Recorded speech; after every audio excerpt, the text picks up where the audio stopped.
Michael Cohen is testifying before Congress. Breaking news. Another bombshell out of the White House. I believe this is the beginning of the end. I do too. It's really the beginning of the end. The beginning of the end. He may be feeling the walls closing in on him. All the walls closing in on him. The walls closing in on him. Breaking news, a new bombshell. One astrologer says this means the beginning of the end for President Donald Trump. The beginning of the end of the Trump presidency. Trump will resign. Trump is going to resign. Is this the tipping point? I know we've said it over and over. You think this is a tipping point? And over and over. This is a tipping point. And over and over. Breaking news, President Trump off the rails. It was the beginning of the end today. The beginning of the end. It reminds me a lot of the last days of Nixon. Breaking news tonight, new bombshell. This is the beginning of the end. The beginning of the end. The walls are closing in. The walls closing in. The wall's closing in. Breaking overnight bombshell. This is a very dramatic day, and I think it might be near a tipping point. Do you think this is a tipping point? This is unbelievable. This is remarkable. Have you ever seen anything like this? His presidency is crippled. Oh, sorry. I guess something important was happening. But let's go into the chamber and hear what Michael Cohen is saying about Donald Trump. Now, I want to tell you about the real Donald Trump. He's really, he's a unifier. The words the media should be using to describe Mr. Trump are generous. He's going to do everything that he promised. He's going to bring success and he's going to make America great. Compassionate, principled. Donald Trump speaks from the heart. Empathetic, kind. He's going to stay true to who he is. He's going to be an amazing president. Humble, honest, and genuine. Mr. Trump's memory is fantastic, and I've never come across a situation where Mr. Trump has said something that's not accurate. All Donald Trump wants to do is make this country great again. That's the RNC ad, which ends with the phrase, have fun in prison. So they're not being all that nice to Michael Cohen, but the media is loving this. The New York Times on their website is broadcasting the testimony live with its reporters commenting in case you might actually watch it without having leftist tripe pumped into your head. So they got Maggie Haberman out there telling you what's going on. So look, we'll have to deal with more of this tomorrow, some of the fireworks that are going off as we speak. But let's talk about his opening statement, what he basically has to say.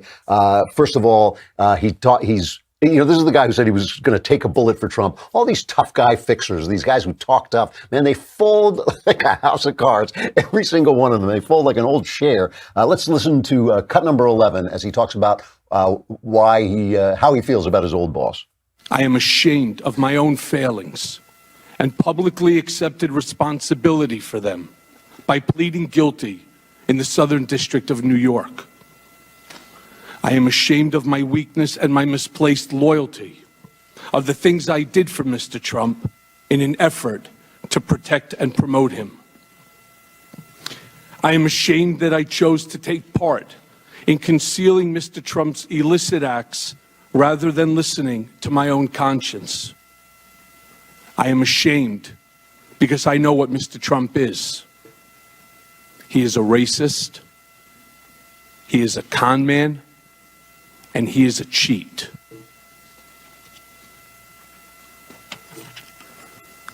He was a presidential candidate who knew that Roger Stone was talking with Julian Assange about a WikiLeaks drop on Democratic National Committee emails. So, I don't know. You can get this on CNN any day. Basically, you just watch Don Lemon or Chris Cuomo. They'll be saying the same things. But the point is here is almost nothing new.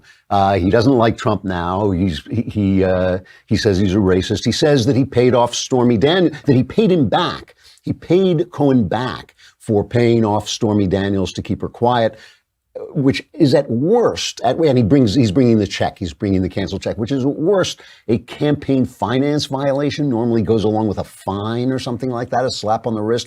All of this, nothing to say about the fact that it's uncomfortable that the president of the United States has all this sleazy stuff going on like Bill Clinton did. It's the same kind of thing. And, that's too bad. I don't think it's illegal for him to have a Moscow deal going on. It's certainly illegal to lie about it in front of Congress. And here's what he says about this. This is cut 12. I lied to Congress when Mr. Trump stopped negotiating the Moscow Tower project in Russia. I stated that we stopped negotiating in January of 2016. That was false. Our negotiations continued for months later during the campaign. Mr. Trump did not directly tell me to lie to Congress. That's not how he operates. In conversations we had during the campaign, at the same time I was actively negotiating in Russia for him, he would look me in the eye and tell me there's no Russian business, and then go on to lie to the American people by saying the same thing. In his way, he was telling me to lie. So I love it. So the only crime here, first of all, this is all during the campaign. If Trump lied about it to the people, then he's a politician lying to the people, which makes him a politician. If he went before Congress and lied under oath, then he's committing the crime of perjury. I don't know what other crime is involved here. All he just said is he lied. I mean, that's it. And by the way, his point about this Trump Tower, the reason he went on with this project is because he didn't think he was going to win. Now, if that's true, if Donald Trump didn't think he was going to win, then certainly Vladimir Putin didn't think Donald Trump was going to win, which means everything he was doing was directed at Hillary Clinton, was directed at who he thought was going to be the next president of the United States, which is what I certainly believe, that the reason that Putin was supporting Trump is not because he thought Trump was going to win. Nobody thought Trump was going to win.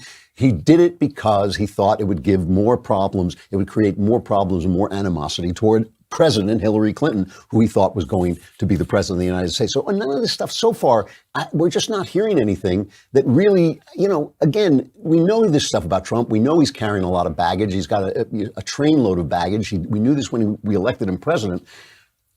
I don't know. I don't see exactly what's going on here. And look, if he were saying things that were really devastating, I would acknowledge that. I'm not trying to protect Donald Trump from anything. And I think just the fact that Trump hung out with a guy like this speaks ill of him.